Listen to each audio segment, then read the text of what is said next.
Students, welcome to English Lessons from Home. This is Rashmi Khabara. Today I am going to discuss a lesson, A Letter to God. Class 10-or ছাত্ৰ-ছাত্ৰীসকলৰ কাৰণে তোমালোকৰ প্ৰথম লেসনটো মই আজি discuss কৰিব লৈছো। এই লেসনটো ৰাইটাৰ হৈছে G.L. Fuentes, যাৰ সম্পূৰ্ণ নাম Giorgio Lopez Fuentes. He was a Mexican novelist. এটা চাওঁ আহা A Letter to God আছে কি? The house, the only one in the entire valley, set on the crest of a low hill. Entire মানে সমগ্ৰ valley মানে উপত্যকা, crest মানে হল top বা ওপৰত। এটা চাপৰ পাহাৰৰ ওপৰত থকা ঘৰটো আছিল সেই সমগ্ৰ উপত্যকাটোৰে একমাত্ৰ ঘৰ। From this height one could see the river and a field of ripe corn dotted with the flowers that always promised a good harvest. সেই উচ্চতাৰ পৰা অৰ্থাৎ সেই ঘৰটোৰ পৰা তললৈ চালে দেখা যায় এখন নদী আৰু এডৰা মাকৈ বা গোমধানৰ খেতি। মাকৈ খেতিডৰা সেই সময়ত ফুলেৰে জাতিস্কাৰ হৈ আছে, যাৰ অৰ্থ এইটোৱে যে সেইবাৰ ফসল খুব ভাল হ'ব। The only thing the earth needed was a downpour. সেই সময়ত মাত্ৰ এজাক বৰষুণৰ দৰকাৰ আছিল, or at least a shower. মানে বৰষুণ জাক আহিলে খেতিডৰা আৰু ভাল হ'ব। Throughout the morning, Lenzo, who knew his fields intimately, had done nothing else but see the sky towards the northeast. সেইকাৰণে গোটেই ৰাতিপুৱাটোতে লেন্সো মানে খেতিয়কজনৰ নাম। লেন্সোৱে যিজনে তেওঁৰ খেতিডৰা খুব ভালদৰে জানিছিল, অৰ্থাৎ খেতিডৰা কোন সময়ত কি প্ৰয়োজন সেইটো জানিছিল, তেওঁ সেইকাৰণে গোটেই ৰাতিপুৱাটোতে উত্তৰ পূব দিশৰ আকাশখনলৈ চাই থাকিছিল। কিজানি এচৰ পৰা ডাৱৰ দেখা পায়ে, কিজানি বৰষুণ জাক অহাৰ সংকেত পায়ে। তাৰ অৰ্থ এইটো যে লেন্সো was desperately waiting for a shower. লেন্সোৱে তেওঁৰ খেতিডৰা ভাল হ'বৰ কাৰণে এজাক বৰষুণৰ অপেক্ষা কৰি আছিল। Now we are really going to get some water, woman.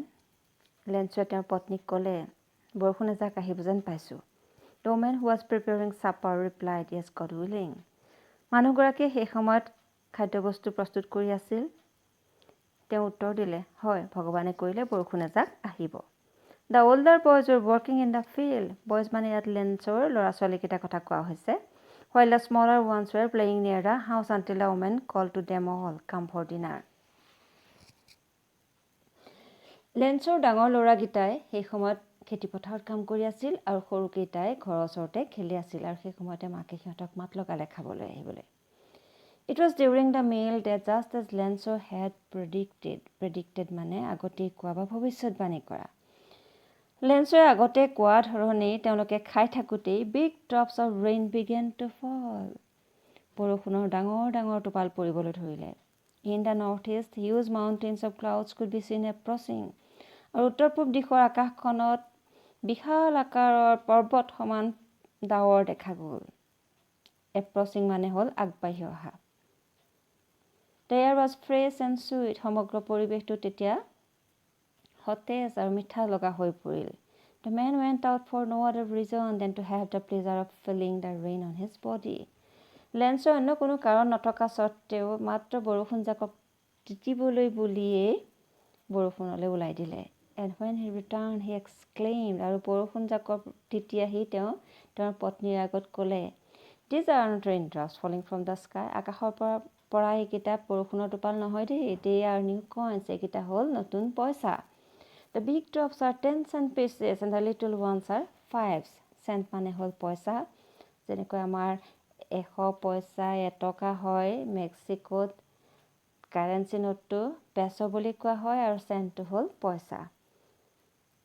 এতিয়া লেন্সোৱে ক'লে যে ডাঙৰ ডাঙৰ টোপালকেইটা 10 পইচা আৰু সৰু সৰু টোপালকেইটা হ'ল 5 পইচা। এতিয়া প্ৰশ্ন হ'ল লেন্সোৱে বৰষুণৰ টোপালবোৰ কিয় নতুন মুদ্ৰা বুলি কৈছে? তাৰ অৰ্থ এইটো কাৰণে যে these raindrops, that means the shower, will ensure a good harvest, a better harvest, which in turn will bring prosperity to Lenzo. He would have a good income. লেন্সো বৰষুণ জাকে লেন্সোলৈ প্ৰস্পেৰিটি লৈ আহিব, তেওঁৰ ইনকাম ভাল হ'ব, তেওঁৰ শস্যডৰা ভাল হ'ব, পইচা তেওঁ বেছি ইনকাম কৰিব পাৰিব, সেইকাৰণে তেওঁ সেইকেইটা পইচা পৰিছে বুলিয়েই কৈছে আকাশৰ পৰা। With a satisfied expression, satisfied মানে সন্তুষ্ট, he regarded the field of ripe corn with its flowers draped in a curtain of rain. Draped মানে covered. মুখত এটা সন্তুষ্টিৰ ভাৱ লৈ তেওঁ তেওঁৰ পুৰত মাকৈ খেতিডৰালৈ চাই পঠিয়ালে। ফুলি থকা মাকৈ খেতিডৰা সেই সময়ত বৰষুণে ঢাকি ধৰিছে। But suddenly a strong wind began to blow and along with the rain very large hailstones began to fall.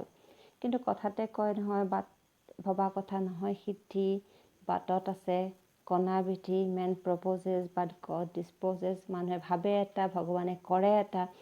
So Lenku was satisfied when he found the rain coming. বৰষুণ জাক অহা দেখি লেঞ্চু সন্তুষ্ট হৈছিল, কিন্তু হঠাতে কি হ'ল, খুব জোৰেৰে বতাহ বলিবলৈ ধৰিলে আৰু সেই বতাহ জাকৰ লগতে ডাঙৰ ডাঙৰ শিল পৰিবলৈ ধৰিলে। শিল মানে বৰষুণ শিল, যিটো বৰফৰ টুকুৰা পৰিবলৈ ধৰিলে।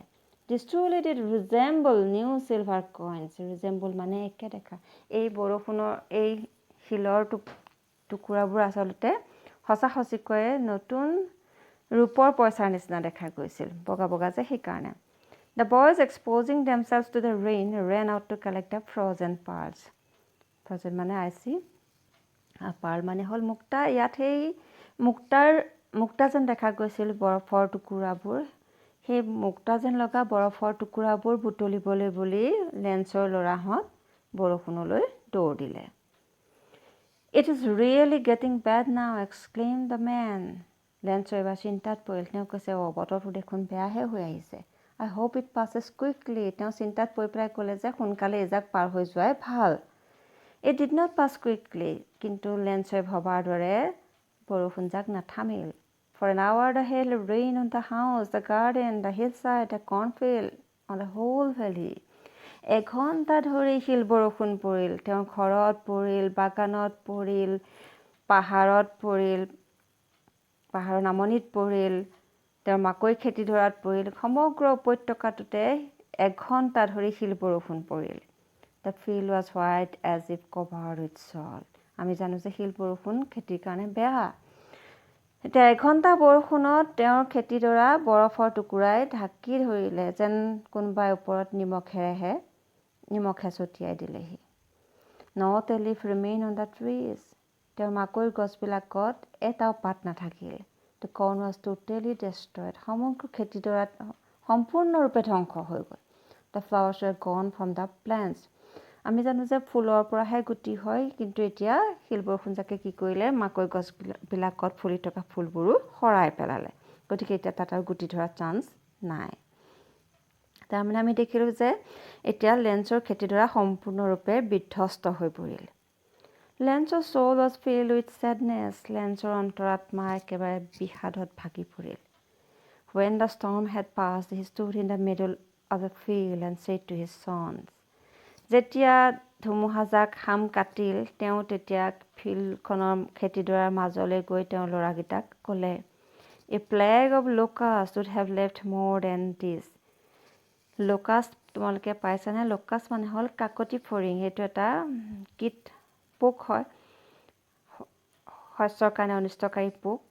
এতিয়া প্লেগ মানে হ'ল লোকাষ্টৰ কালেক্টিভ নাউন। আমি জানো যে নাউন বিশেষে কালেক্টিভ নাউন বেলেগ বেলেগ হয়। যেনেকৈ এজাক সিংহ বুলি ক'লে আমি এই প্ৰাইড অফ লায়ন্স বুলি ক'ম। একোচা চাবি ক'লে আমি এই বাঞ্চ অফ কিজ বুলি ক'ম। এথোকা কল বুলি ক'লে বাঞ্চ অফ বানানাজ এনেকৈ কওঁ। তেনেকৈ লোকাষ্টৰ ক্ষেত্ৰত এই প্লেগ অফ লোকাষ্টে এজাক কাকতি ফৰিং বুজাইছে। এতিয়া বিষাদত লেঞ্চুৱে ক'লে যে এজাক কাকতি ফৰিঙেও ইয়াতকৈ কিজানি অলপ থৈয়ে গ'লহেঁতেন। তাৰমানে কাকতি ফৰিঙো শস্যৰ কাৰণে অতি অনিষ্টকাৰী। জাক কাকতি ফৰিঙে খেতিপথাৰ একেবাৰে উদং কৰি দিয়ে। কিন্তু এতিয়া লেঞ্চুৱে কৈছে যে হেল ষ্টৰ্মটোৱে তেওঁৰ খেতিপথাৰত যি ধ্বংসলীলা চলালে, তাৰ তুলনাত এজাক কাকতি ফৰিং অহা হ'লেও তেওঁ কেইটামান হয়তো পালেহেঁতেন। The hail has left nothing. শিল বৰষুণ জাকে তেওঁৰ খেতিডৰা একেবাৰে বিধ্বস্ত কৰি পেলালে। This year we will have no corn. এই বছৰটো আমি এটাও মাকৈ নাপাওঁ।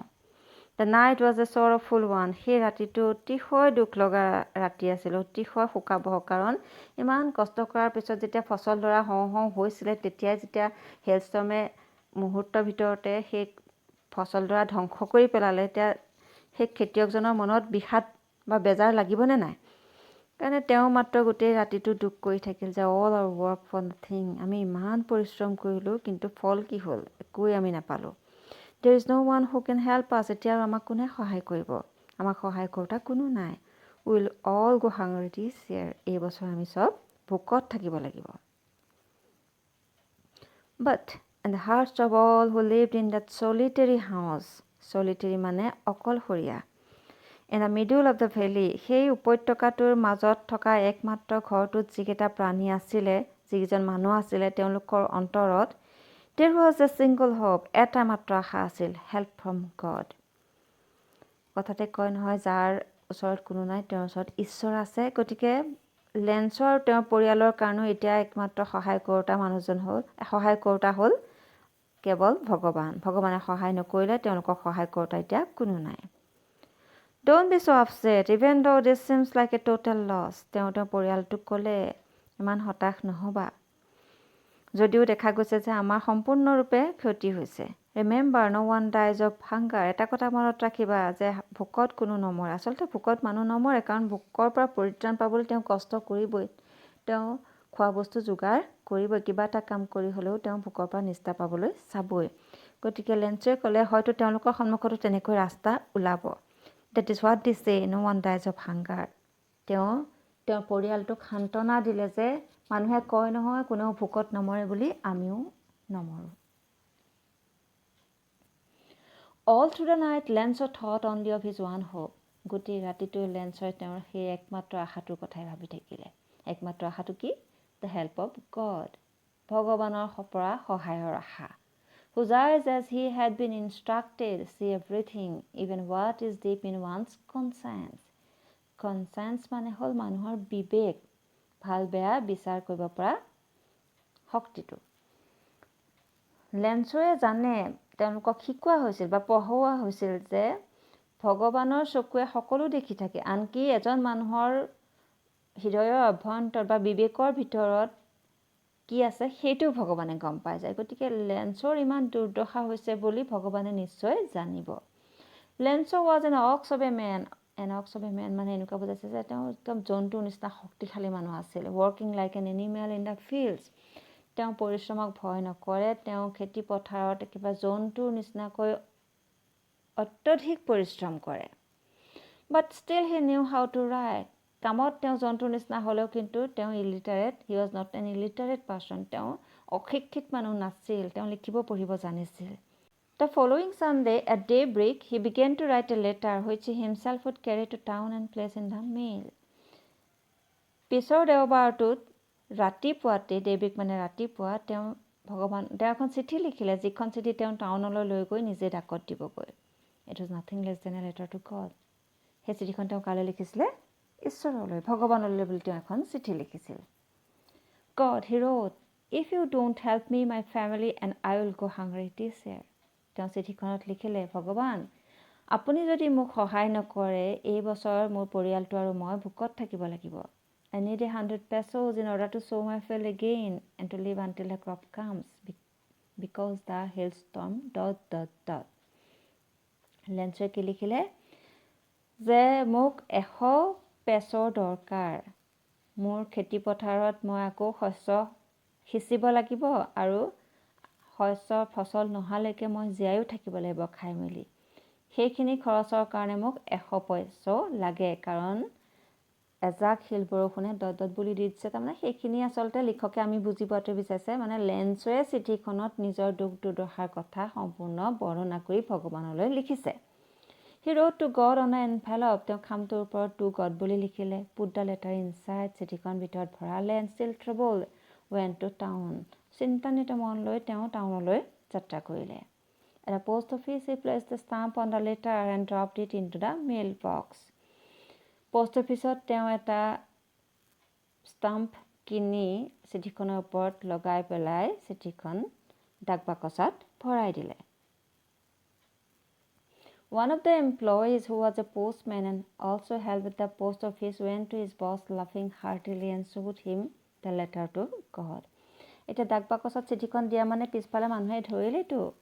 পোষ্ট অফিচৰ কৰ্মচাৰী এজনে, তেওঁ আচলতে এজন পোষ্টমেন, তেওঁ চিঠিখন পালে, পাই পেলাই তেওঁ হাঁহি ৰখাব পৰা নাই, একদম অন্তৰ খুলি হাঁহিছে আৰু চিঠিখন নি পেলাই তেওঁৰ বছ অৰ্থাৎ পোষ্টমাষ্টাৰজনক দেখুৱালেগৈ। Never in his career as a postman had he known that address. এতিয়া তেওঁ হাঁহিছিলে কেলে, কাৰণ চিঠিখনৰ ওপৰত লিখা আছিল টু গড, কোনোবাইনো ভগৱানলৈ চিঠি দিয়ে নে, কোন মূৰ্খ সেইজন, সেইবুলি তেওঁ নিশ্চয় হাঁহিছিলে। তেওঁৰ ইমান দিন তেওঁ পিয়ন হিচাপে কাম কৰিলে, কিন্তু কোনোদিনে সেইটো এড্ৰেছত চিঠি তেওঁ বেলি কৰিবলৈ পোৱা নাছিল।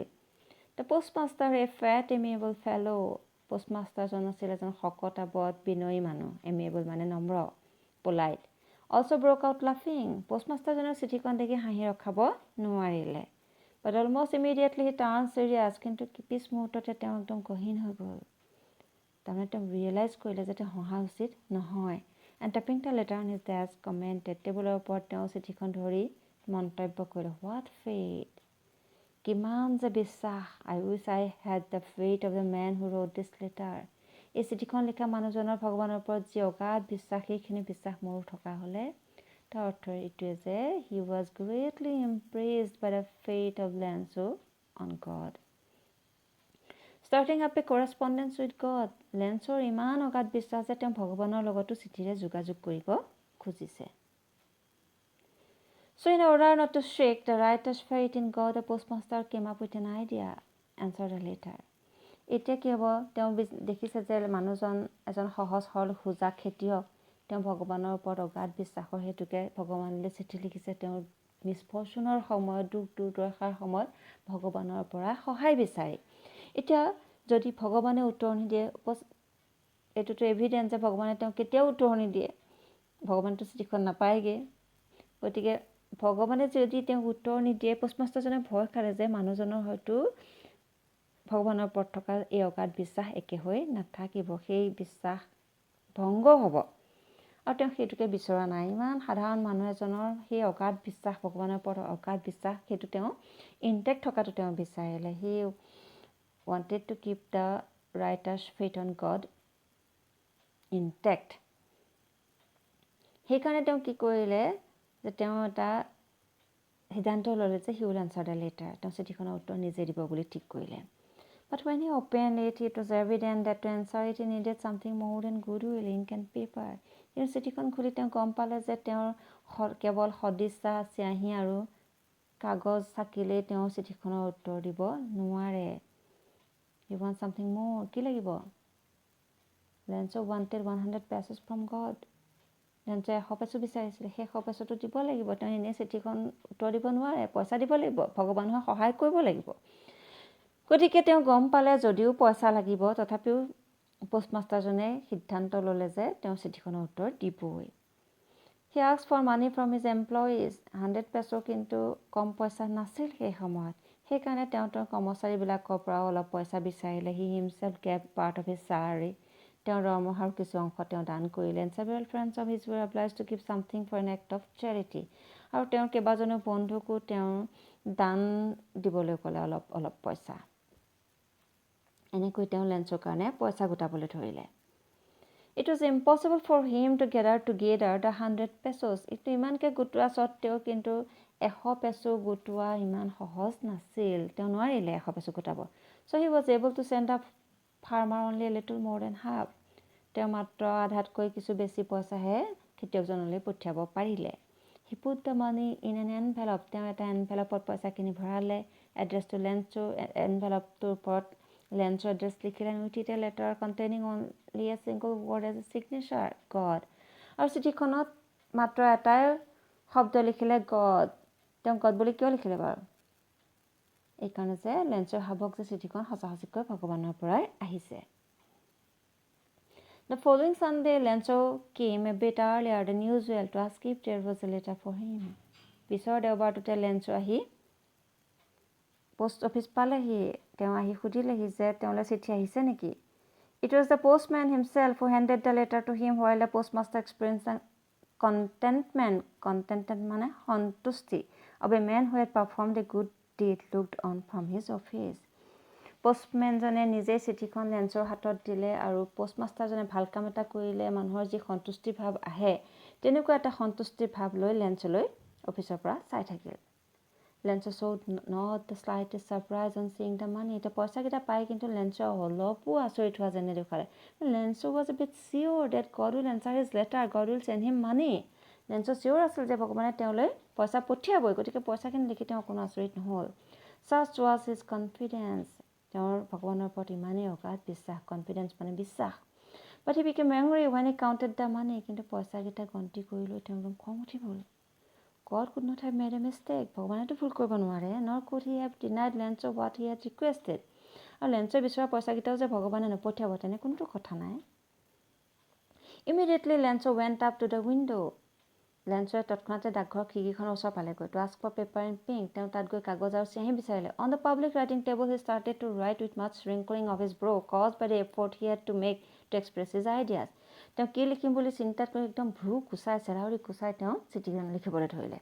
When he finished, he went to the window to buy a stamp which he licked and then affixed to the envelope with a blow of his fist. যেতিয়া তেওঁ শেষ কৰিলে চিঠিখন লিখি তেওঁ আকৌ খিৰিকীখনৰ ওচৰ পালেগৈ, এটা ষ্টাম্প কিনিলে, জিভাৰ লগাই সেইটো তিয়াই ল'লে, তাৰপিছত তেওঁ হাতেৰে হেঁচা মাৰি এনভেলপটোৰ ওপৰত লগাই দিলে.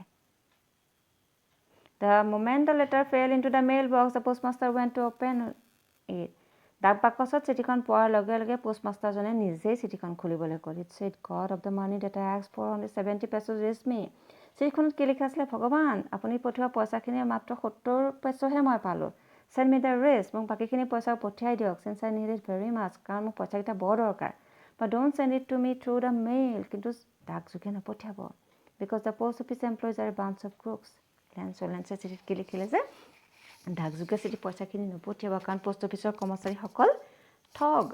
সিহঁতেই লেঞ্চৰ ভাগৰ পইচাকেইটাৰ 100 পেছৰ 30 পেছো ঠগি পেলাই লৈ ল'লে বুলি লেঞ্চে ভাবিছে. এতিয়া আমি লাষ্টত আমি এই এটা ফান পালোঁ. আমি অকণমান আইৰনিকেল দেখিলোঁ যে যিকেইজন পোষ্ট অফিচৰ কৰ্মচাৰীয়ে লেঞ্চক সহায় কৰিবলৈ বুলি নিজৰ পইচা দান কৰিলে, সেইকেইজনকে লেঞ্চে আকৌ ঠগ বুলি ভাবিছে.